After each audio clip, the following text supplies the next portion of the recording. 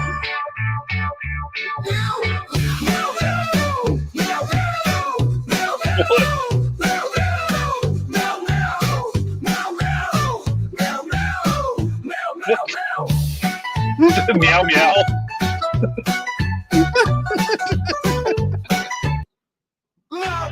Just... Meow meow meow. It's supposed to be meow. Like a cat. Yes. We have a new intro for Agamotto. Meow meow.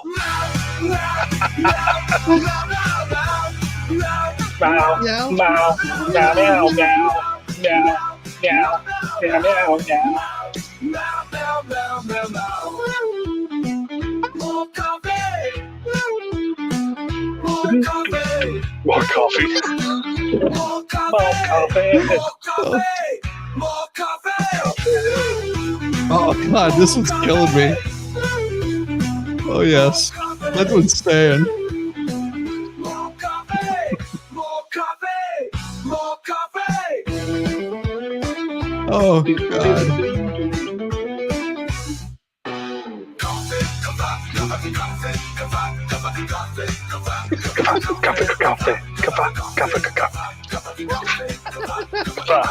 Coffee.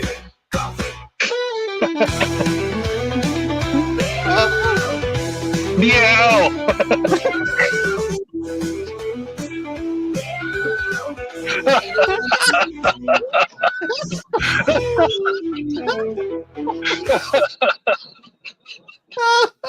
Meow. We laughing so hard.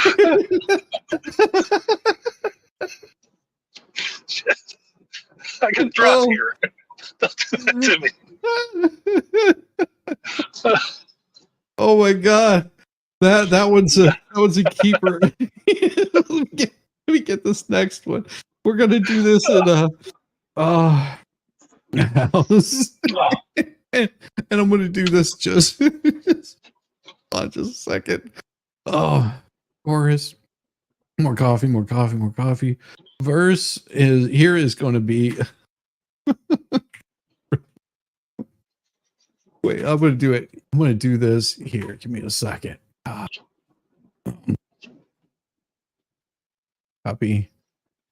I'm going to put this one down here under this one. Verse. Give me this. Meow, meow, meow. Then we're going to do another verse. Copy. I'm going to do one here. Coffee, coffee, coffee. And then we're going to put in here. This is for Welsh lady. So it's like that boy Shizzy just ain't right in the head. This is hilarious. Too many years as a rock star. Yep. Destroyed. He's a couple of steps above Ozzy at this point. Yeah, pretty much. There you go. This is for you, Welsh lady. Oh my God. Let me get this style of music here also. We have to put in one of those really long Welsh words that has no vowels. But this will work.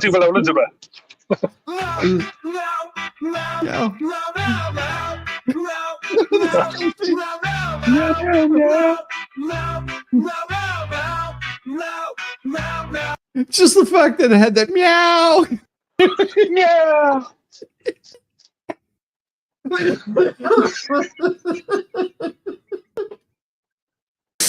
Oh God. Put it in a cluck. Cluck, cluck, cluck. Cluck, cluck. Okay. Put in a quack for fat duck. Oh God. There, we'll do this.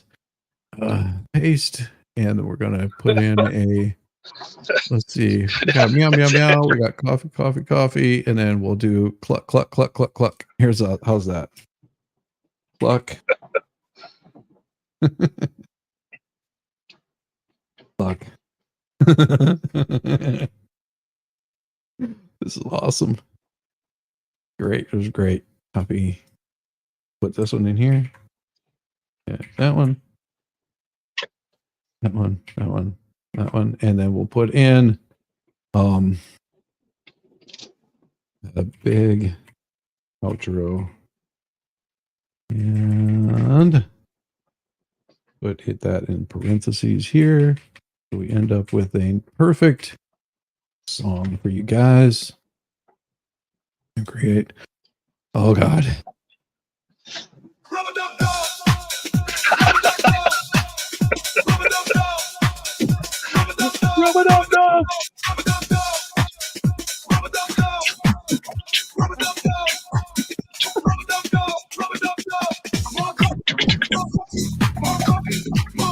More coffee.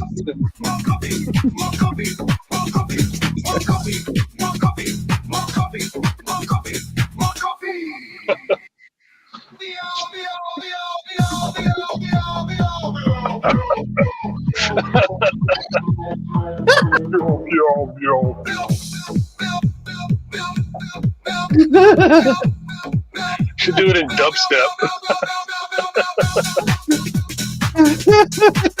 We'll save it. Oh, yeah. Oh God.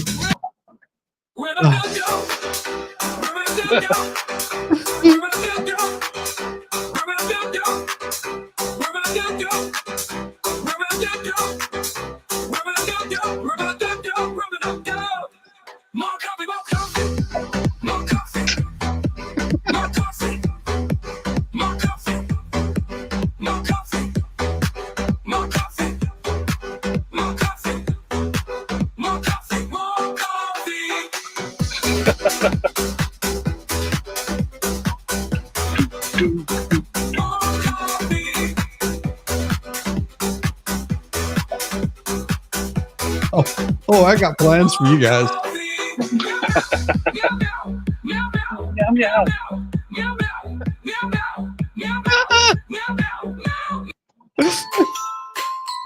Oh God.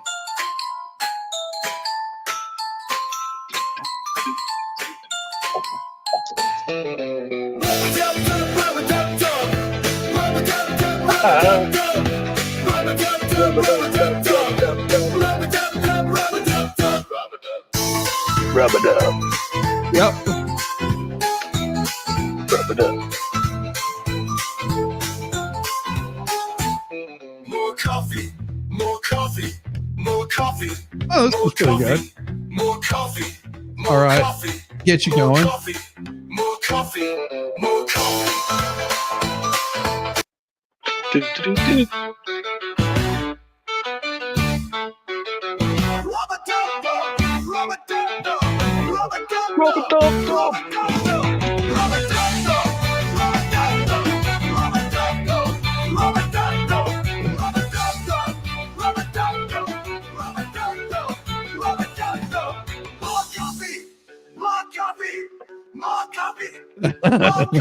What the hell did I walk into? An Eagle store?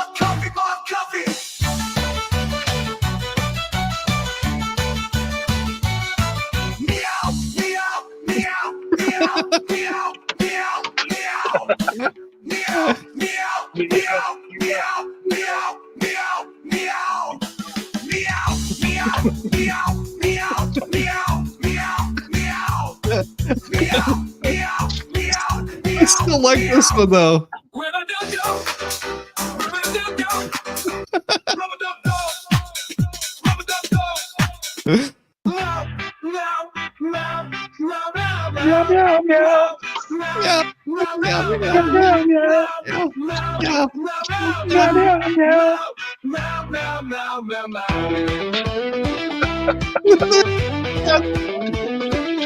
That's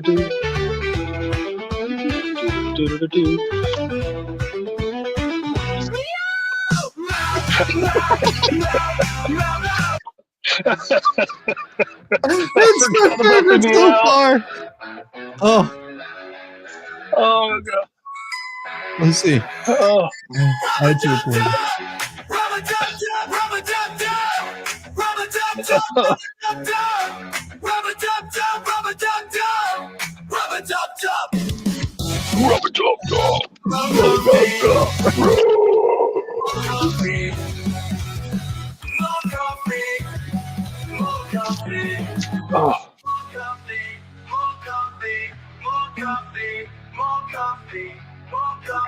Stop clicking it.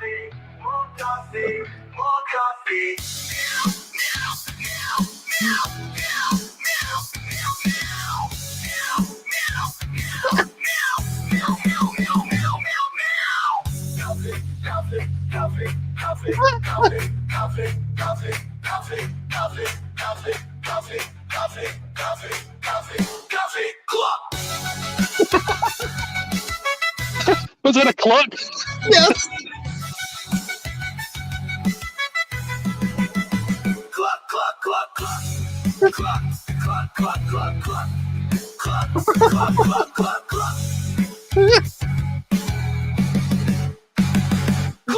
Cluck. Oh god, that was so good. Which one was that?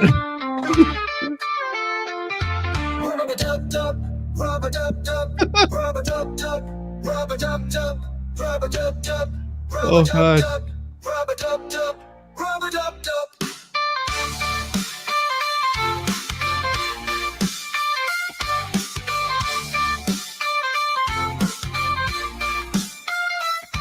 More coffee, more coffee, more coffee, more coffee, more coffee, more coffee, more coffee, Is it this one?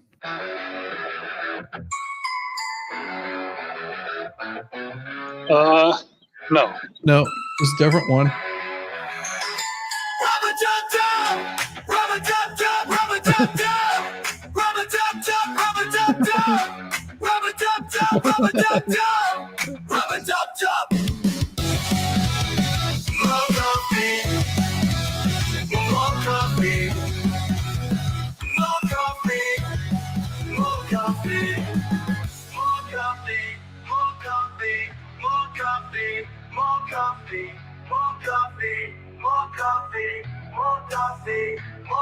So depressing.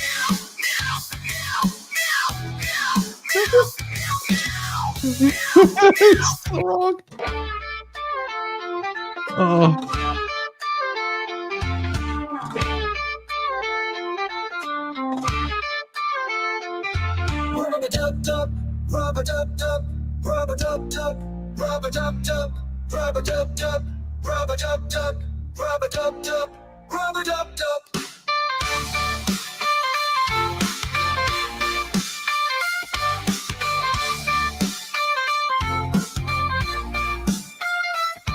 More coffee, more coffee, more coffee, more coffee, more coffee, more coffee, more coffee, more coffee, more coffee.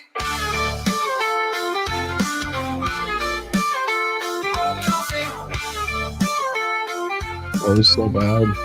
More coffee. Meow, meow, meow, meow, meow, meow, meow. Meow, meow, meow, meow, meow, meow, meow, meow. Meow, meow, meow, meow, meow, meow. All right. Meow, meow, meow, meow. Now we're just going to go insane here. Meow, meow, meow, meow, meow, meow, meow, meow. Coffee, coffee, coffee, coffee, coffee, coffee, coffee, coffee, coffee. Coffee, coffee, coffee, coffee, coffee, coffee. All right, give me a second. We're going to go bad.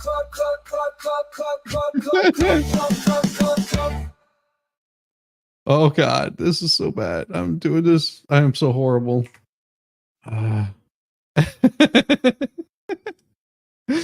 Scaring a bunch of stuff, and I guess my hand hit the back button on the browser. So it I was like, happens. oh shit, what happened?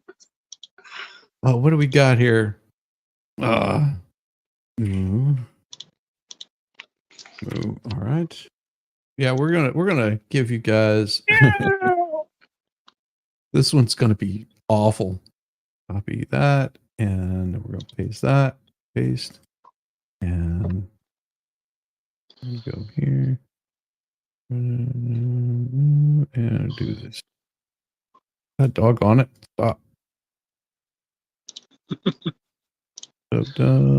Copy, paste, paste, and see, got exclamation mark there, and exclamation right there, and there. There we go. Excellent. And then we got meow, quack, meow, meow, meow, quack, quack, quack.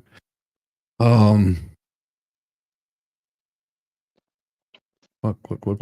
That works. Big outro. There we go. Go. All right. What do we have here? What are you guys liking? Holstrom, yes, it was. The one song that rolls with me played every 20 minutes of location worked. Music was more like instrumental pop song. Yeah. Let's see what we got here. I'm going to do this. And I'm going to come back and I'm going to do this. House. We're going to put in an 808 kick.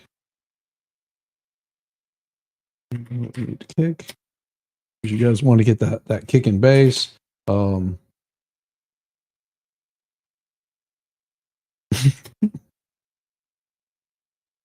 Oh, there we go. And we're going to create that one too. This is going to drive me nuts. I love it.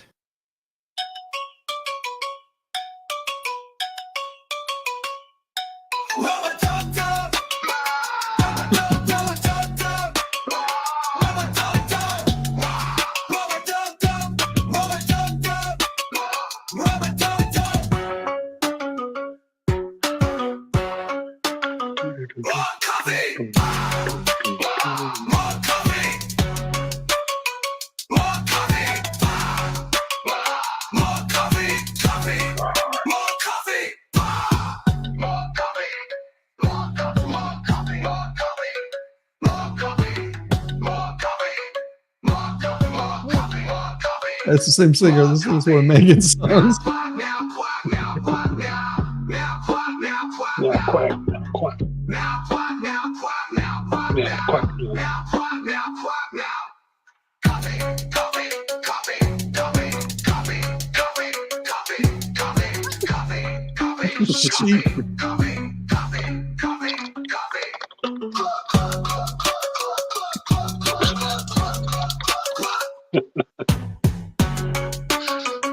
Oh God. Oh, this is interesting.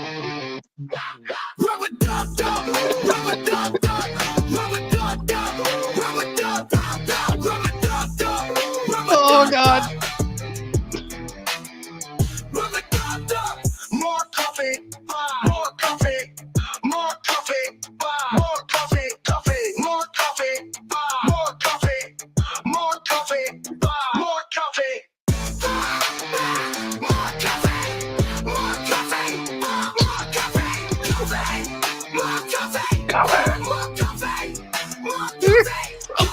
So angry about it. Now quack, now quack, now quack, now quack, now quack, now quack, now quack, now quack, now quack, now quack, now. I would do it too. That's the worst part about it.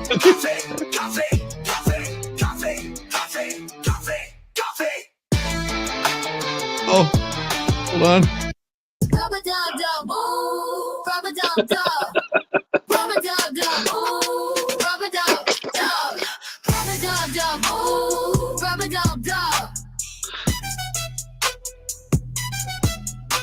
More coffee, wow, more coffee, more coffee, wow, more coffee, coffee, wow, more coffee, more coffee, more coffee, more coffee.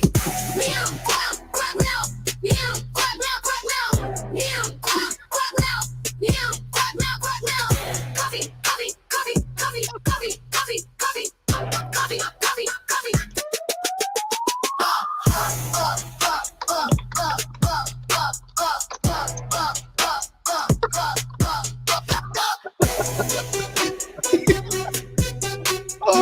Oh, that's the winner.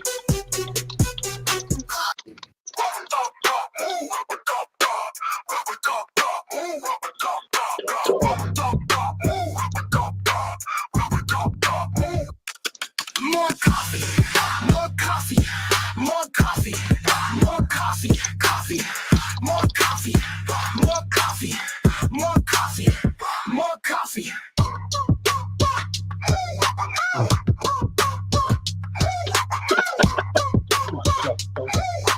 Oh, this is Now quack, now quack, now quack, now quack, now I'm saving it for not for that.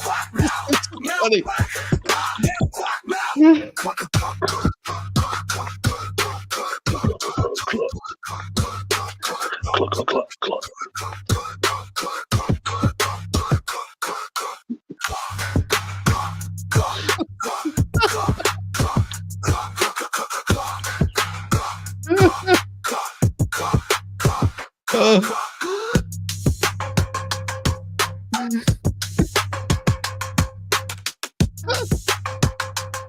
Makes sense.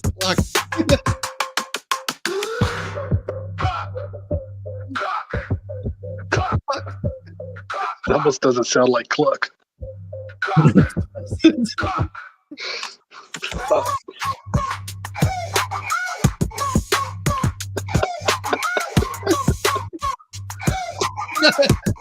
Exactly.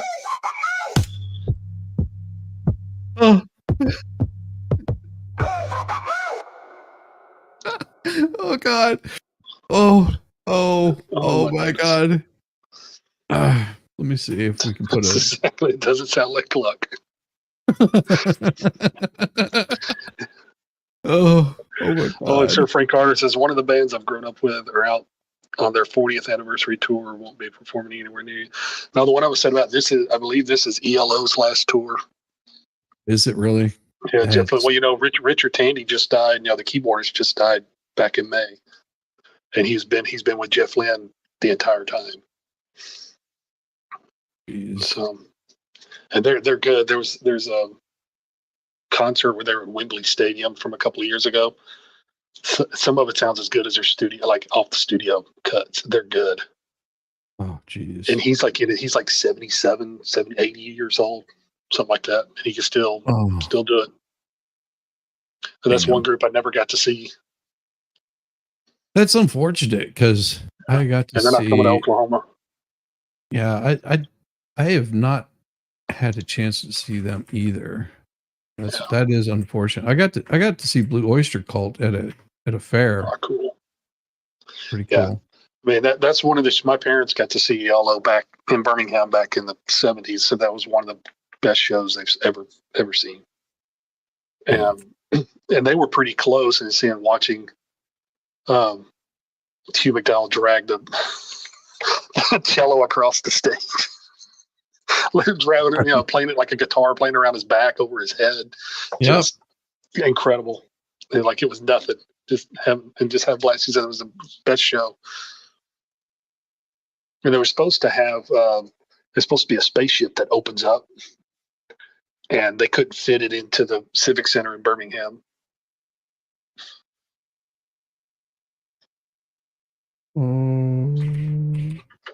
This whenever you do these kind of really tricky things like this, it sounds hilarious. Copy this.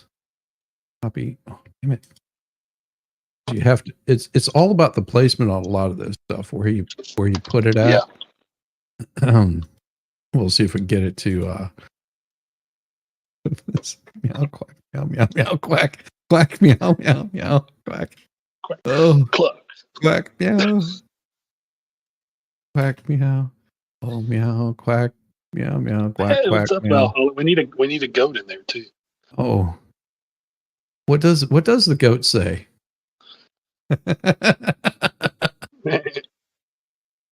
Oh, Valhalla can come on. He can sample it for us. Oh God! Put it at the very beginning. Just get the goat screaming. Yeah. The screaming goat. For like 5 minutes. Oh, let's see here. We're doing this and then do this chorus and then that. And we'll go here. Verse. Coffee. And then cluck, cluck, cluck, cluck, cluck, cluck, cluck. The clucking is just killing me. It's not what it sounded like. Cluck, cluck. No, it did not sound like cluck. No. And take and get right here. We've got. Right. Let's create that really quick. And then I want to go and copy. Maybe it was saying cuck. It does sound like it. Making fun of Aaron M. Holt and Destiny. Oh, yeah. Cuck. And let's see. We're going to go to this one here. And then we use the prompt. And then now that I've got that prompt there, being difficult. Let's see. Is that will work?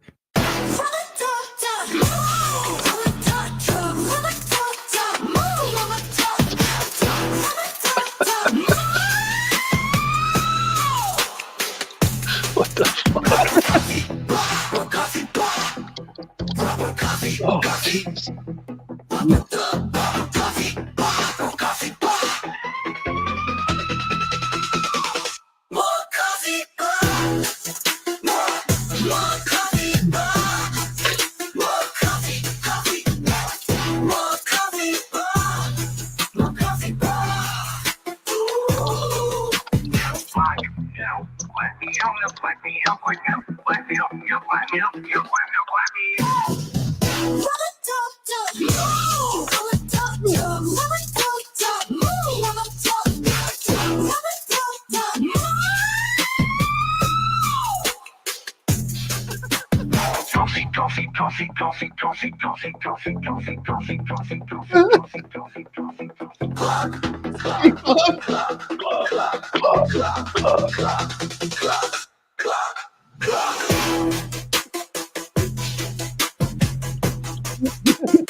More coffee bar, more coffee bar, more coffee, coffee, coffee, more coffee bar, more coffee bar. Meow, quack, meow, quack, meow, meow, quack, meow, quack, meow, meow, I said meow, crack now. meow, quack, meow, meow, quack, meow, quack, meow. More coffee bar, more coffee bar, more coffee, coffee, coffee, more coffee bar, more coffee bar. Meow, quack, meow, quack, meow, meow, quack, meow, meow, quack, meow, meow, quack, meow, meow, quack, meow, quack, meow.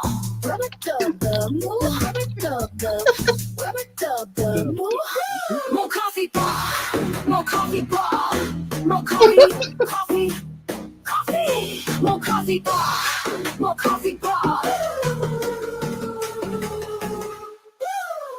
Coffee, coffee, coffee, coffee, coffee, coffee, coffee, coffee, coffee, coffee, coffee, coffee, coffee, coffee, coffee, coffee, coffee. Cluck, cluck, cluck, cluck, cluck, cluck, cluck, cluck, cluck, cluck.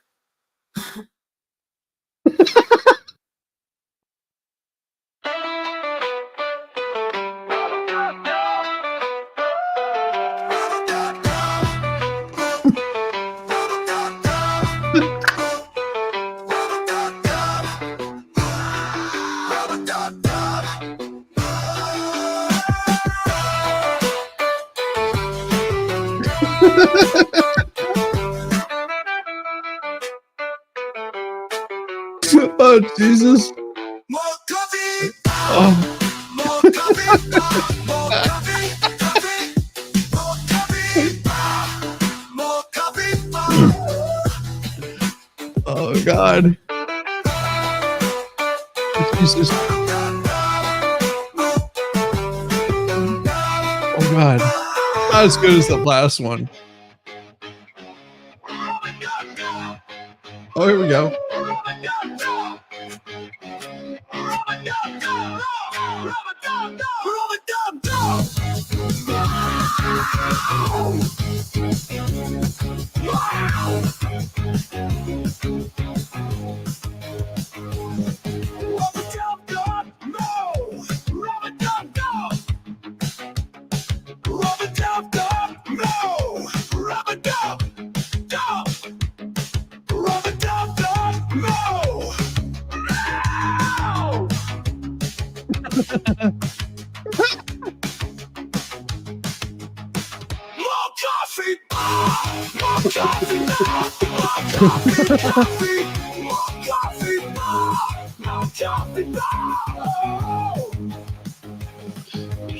That's all rub and tug tug.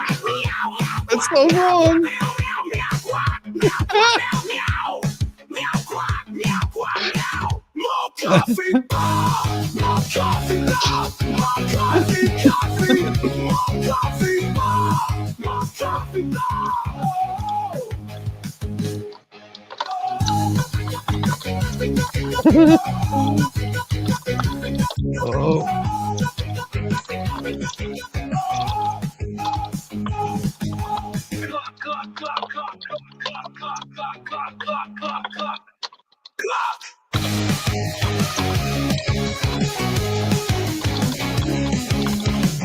This is so bad.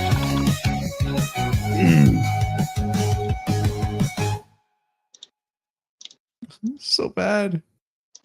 Now we're just going to copy this. This is so awful. Oh, copy. And we're going to put that here and paste. And we're going to move this to. Oh, God, that's just so wrong. Coffee, coffee, coffee, coffee, coffee, coffee, coffee, coffee, coffee, cluck, cluck, cluck, cluck, cluck, cluck, cluck, cluck, cluck, cluck, cluck, cluck, cluck, cluck, cluck. All right, let's do that again. This is going to be worse. There's some of the noises Rosa Duke was making last night during the speech.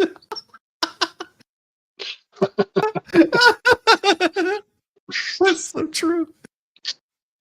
Oh,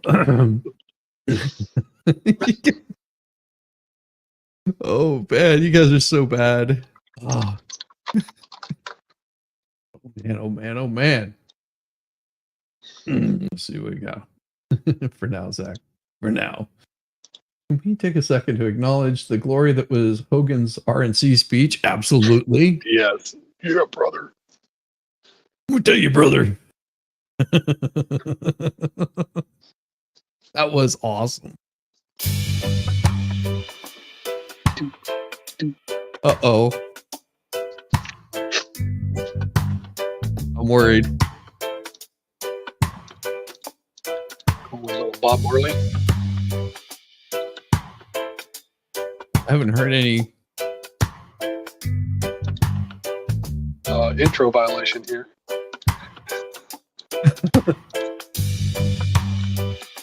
Are you all Trump-o-maniacs? Are you all Trump-o-maniacs? Let me tell you something, brother. All you Trump-o-maniacs out there.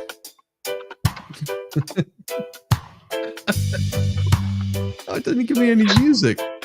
It's just all instrumental. No words.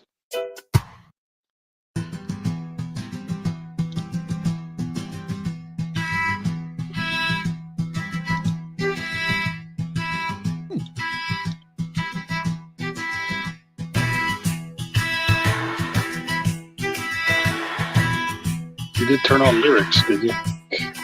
Oh, they're on. Okay.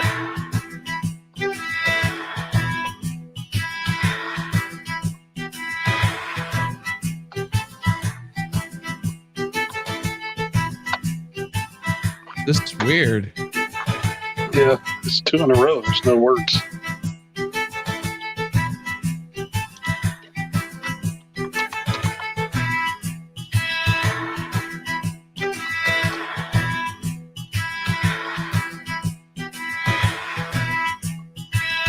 I probably confused it so much. sounds torture.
Can we take this to the clucks?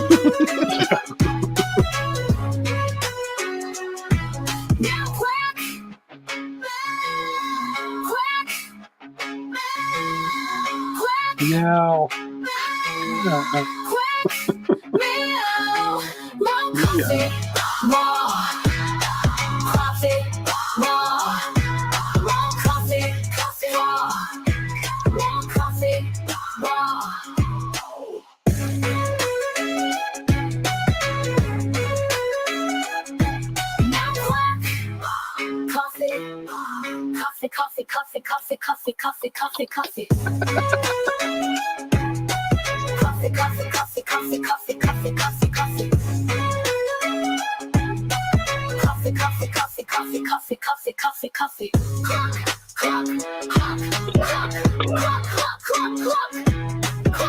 Oh no.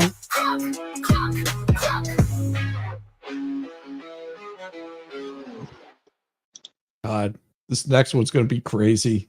I had it generate the lyrics for it. No. I don't know what's going to happen. All I can say is it even gave it a name. More coffee, please. Oh, all right, Shizzy, I'm going to send you this new video clip I got. I'm going to let you premiere it. Dude, yes. Oh, cool. Yes. Totally will. Let's see. You can just come on and premiere it. God, that's Yeah. the link. Yeah.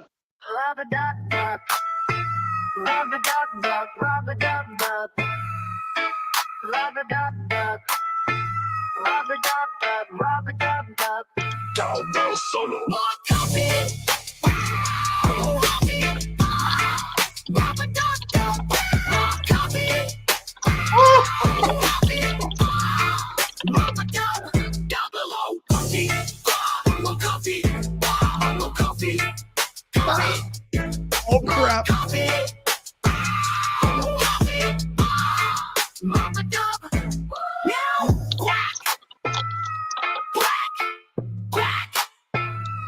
Tortured. Tortured. Oh.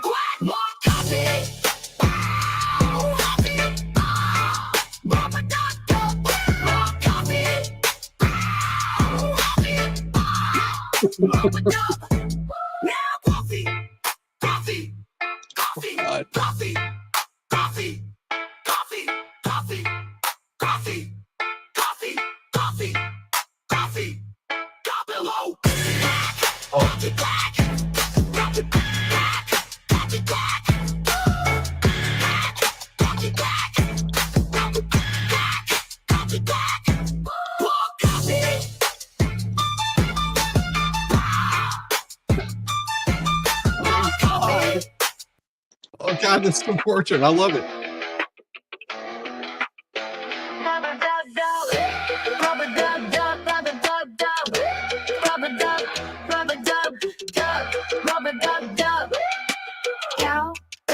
Solo. More coffee. More coffee. More coffee. Coffee. Coffee. More coffee. More coffee bar. More coffee bar. More coffee. Coffee. Oh God. Coffee bar. More coffee bar. Now whack. Oh my God. Oh God. More coffee. Oh God. More coffee. No. Coffee. More coffee.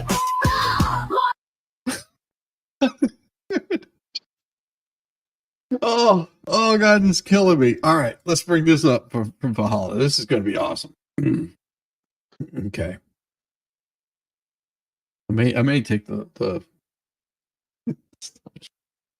is that, let's share a screen right here, and it's going to have to be the entire screen with share. Here we go. All right, Shizzy. Spit on that thing.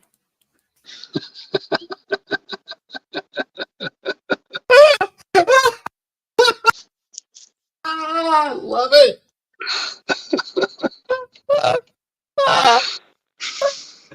Oh God.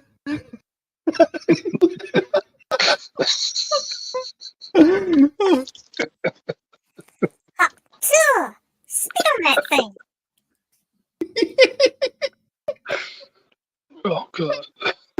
All the credit to Fubar. Thank you, Fubar.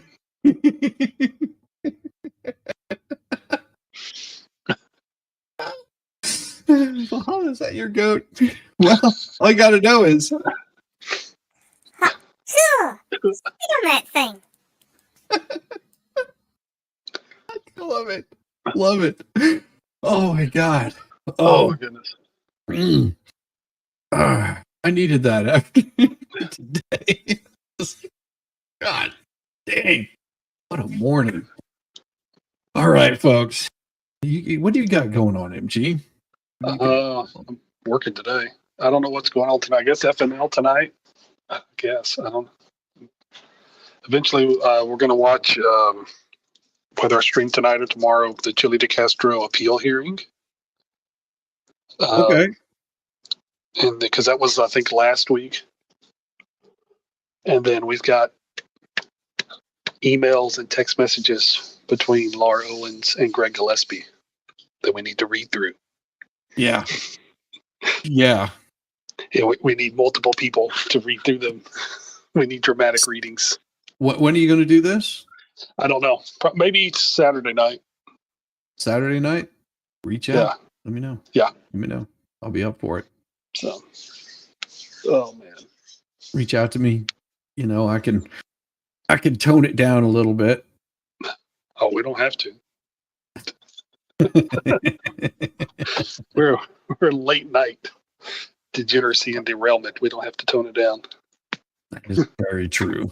That is very true. Oh yeah, I've got to go figure out some electrical issues. That's always fun. Oh, yeah. I got a break. I hate those GFCI plugs. Yeah. Yeah. You shouldn't have those on a freezer. Yeah, because all it takes is just a little power cycle, and it kicks that little breaker out. Yeah, and next thing you know, next time I'm sitting there, why in the hell is that happened to us? I want to say a couple of years ago. To our wash machine, we had a power flash. Something happened, surge. Something happened, in the neighborhood, and it wasn't working. Like all of a sudden, it wasn't working. I was like, "Holy crap!" Like, you gotta be kidding, because it took a while to figure it out. Yeah, because it was working 1 minute and would not work the next. The dryer was working. I was like, what the world? Yeah, because it's it doesn't kick the breaker. That's the thing. Because you're sitting there, okay, the breaker's on. Yeah. And I didn't realize that it wasn't a GFI outlet. It was just a reset switch, like on the opposite wall in the laundry room. It was like hidden behind something, and it just happened to it was like there's got to be something around here, something. And I saw it, and as soon as I hit it, I was like, oh, thank God, because I thought it would just ruined our washing machine. Yeah, I would have replaced that stuff in a heartbeat. Well, I can see why, because when you have with the washing machine, you got a lot of water there, so yeah, it should be. And even with the refrigerator, you got water line going into it, so I can see why you would have one. Yeah, well, I've got to do a replacement on a lights or a wall outlet where I put it at. It's behind the TV. So I basically went through the back of a wall and ran the wiring off of the back of that for the TV. So we didn't have this cable running down to try to connect. And my wife's like, I don't like where it's at. So I've got it. And I just came through the backside and attached it there. And she was like, Can you came in through the backside? Came in through the backside. Yeah, he has ducks. Yeah, it's lots of ducks. Just don't let him put them in an incubator. It's not his fault. It's not his fault. Oh my gosh. Yeah, we've we got Friday Night Live. I'll probably be showing up for that. I don't see why I wouldn't. Yeah. Which is awesome that the parents is over there. Yeah. Oh, your microphone just went underwater. Microphone just went underwater. Yeah. You were like nothing I did. Is it back? Yeah, you're good now. Okay. Yeah, so we've got so we just finished up with the RNC. Next is coming the DNC, which that's going to be fun. I can't wait. Oh God. It's going to be a shit show. I got to do it. And I figured out what I'm going to do for the DNC. I'm going to do the same thing that I did with part of the RNC. I'm going to do bad lip syncs. Oh boy. No. I'll do lip syncs over it. I'll have all the talking points. I'll just play music over the top of them talking. Yeah. That's even better. Yep. Oh God. That would be the best to do. Share screen. Let's see. We'll get back to the Suno stuff here, so you guys can. Let's see. We've got plenty of songs. A few of them with check marks on them and exclamation marks. So we've got this one that you guys started out with.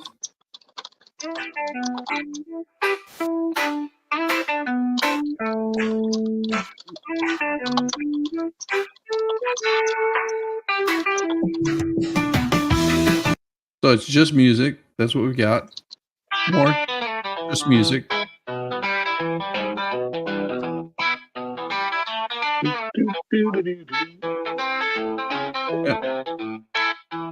So we got just the music portions of it. And then we start getting into the.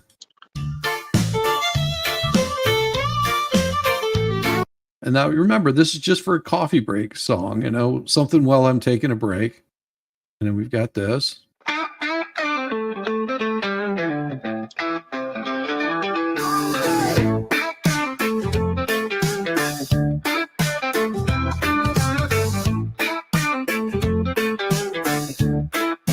So it just screams out some coffee, like 1 and 4. Remember that. 1 and 4, all right. And I can always put these together. What coffee?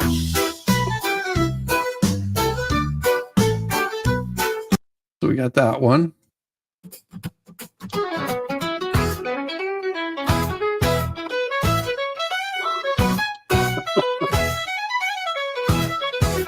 Coffee, more coffee. Okay. This one.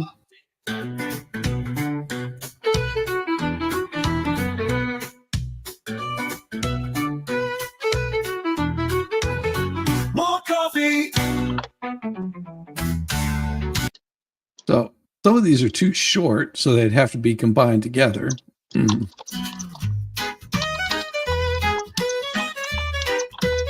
Nice little intro to it.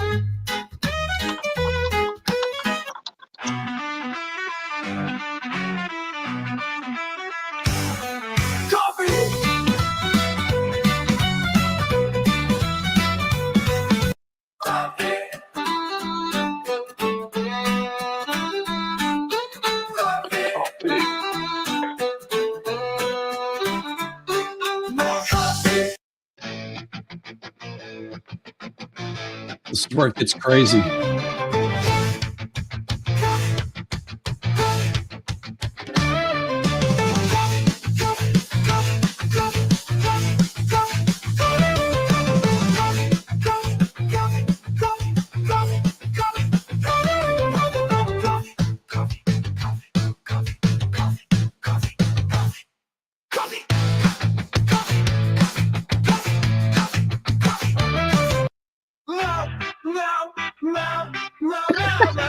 No, I'm not doing that.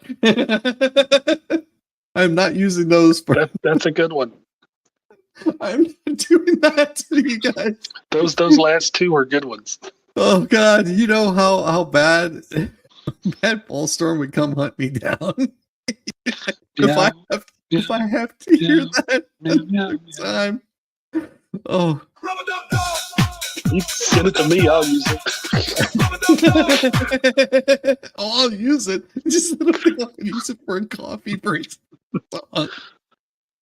This is what you guys did. You guys did this to me. You broke me.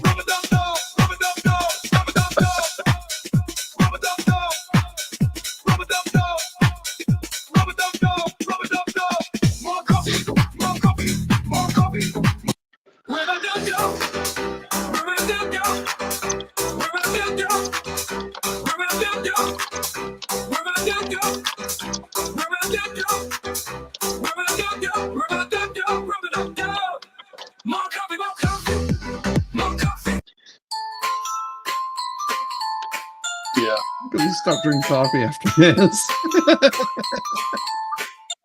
You haven't had enough. This is a good one too.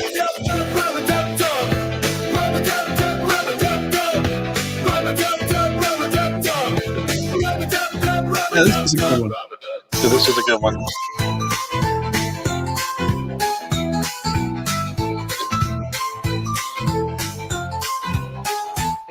More coffee. More coffee. More That was a coffee. good one. More coffee. There was one that had a very well placed quack after a break. I can't remember which one it is. Yeah, it was quack. Yeah, there was one we had where it had the meows in there. Yeah, and it had the meows.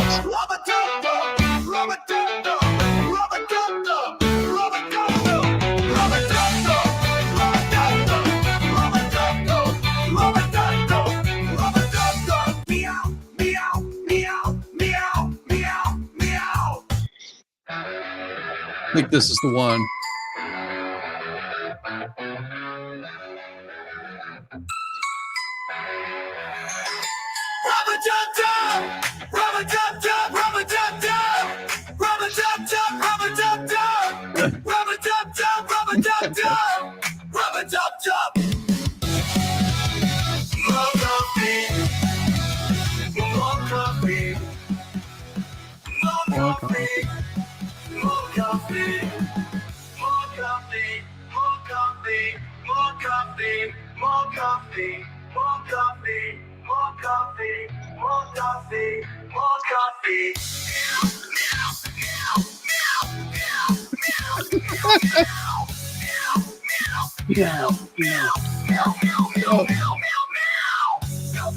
It's not the one though. No, that's not. it. It had the meows in it, and then at the end of the meows was quack. I don't know if it was this one.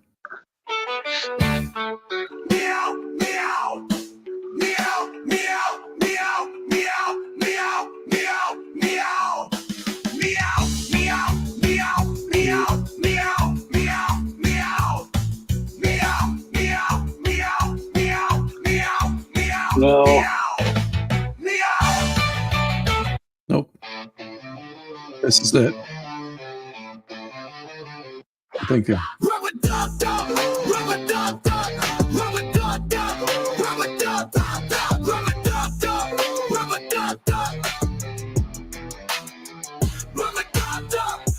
coffee, more coffee, more coffee, more coffee, coffee, more coffee, more coffee, more coffee, more coffee. More coffee, more coffee, more coffee, coffee, more coffee, more coffee, more coffee, more coffee. Now quack, now quack, now quack, now quack, now quack, now. Now quack, now quack, now quack, now quack, now quack, now. No, it wasn't that one. It was one that was about 45 minutes ago on the stream. Oh.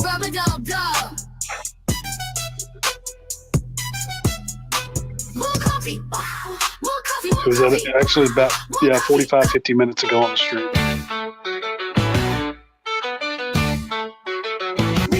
We did so many of them.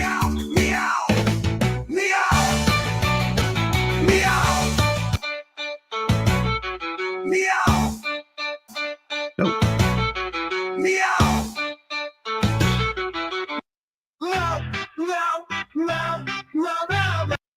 Oh, that's not it either. Because I know it was right when I got to the office. So it was like, well, you just have to go back to the stream and tell me which one. I'm gonna have to do that. It was right around 8:30 my time. Ah, jeez. Oh, I know these are some of the earworms that get me later. Yes, because it had the coffee and it had the meows and it had a break and then a quack. It was perfectly timed. Yes, it was. Well, I lost my wife again. Oh, wait, where did you put her last? Yeah, where'd you put her? You didn't.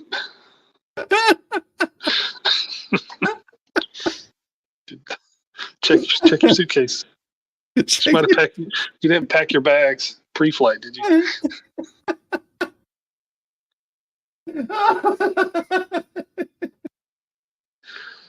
Oh.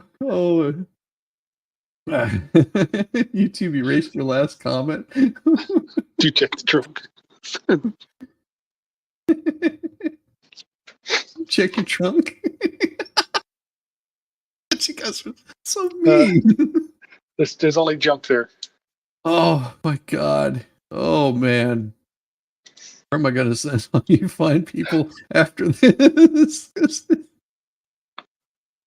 I don't know. Because you guys are just going to go ruin somebody's. Yeah. It'll be clucks in chat. Oh my god. Oh, let's see. Who do we got? Or a bunch of coffee cups. More coffee. Oh. Could send you guys over to Recovery Addict, Nick Starro, Nick. Captain Kern, Nick Starro. Opium. Oh my god. Or meme. Either Nick or meme. I've got to send you guys just flood the chat with coffee cups. Yes. Go more coffee. Yes. That's what I'm going to do. And then we need a random cluck. Oh. It's just a random cluck.